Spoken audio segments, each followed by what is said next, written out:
Thanks for watching JabscoTech.com. I'm Jeff Lander. And I'm Mike Irving. And today we actually have a special request for how to use an impeller puller. Mike? Customer contacted us and said, you guys offer these impeller pullers. You've seen them in the field, but how do they work and are they really that useful? Well, we have the big 6400 pump here. It does have a really large impeller. It's going to show you how useful these come in. On some of the smaller pumps, like our smaller water puppies, sometimes you can pull the impeller out with your fingers. And other times, if you can use a pair of needle nose pliers, you can pull them out, but you risk breaking the vanes. And you kind of don't want to do that. The impeller pullers, they actually have like these little tines that grip into the rubber when you tighten down the set screws. And what that does is it ensures that you're pulling the entire impeller out all at once. We're going to show you how to use one. So I'm going to get behind the camera and Mike's going to take out the impeller, so let's get started now. So here we got the 6400 series engine cooling pump. It's got a big rubber impeller in there, and it also has a spline seal.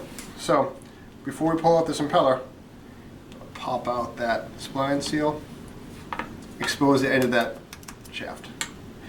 These bigger pumps, they'll sometimes have a little indent in there, and what that does, it's going to help you line up the impeller puller.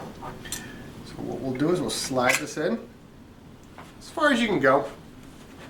I'm going to tighten down on these wing nuts.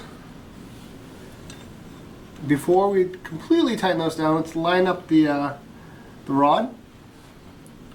Crank down on these, get it nice and tight.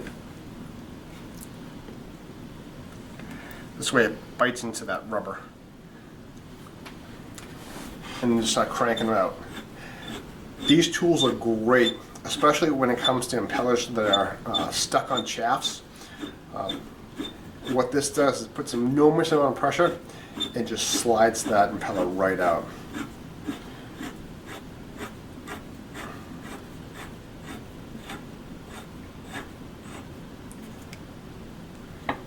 Here we go. Right off the impeller. So we just showed you how to use one of our 50070 series impeller pullers.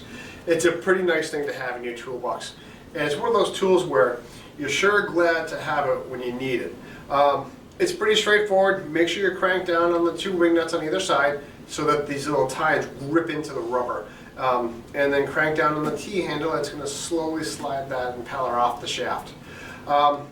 There's not too many other things to think about. One more though, Mike.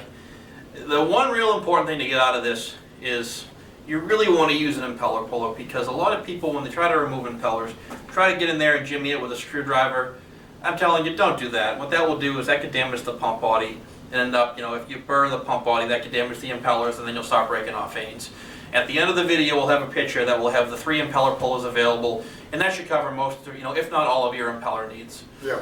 I think that pretty much wraps up, Mike, right? I think so. I'm Mike Irving. And I'm Jeff Lander. Thanks a lot for watching this episode of Jabsco Tech. Stay tuned. We'll have some more coming out for you.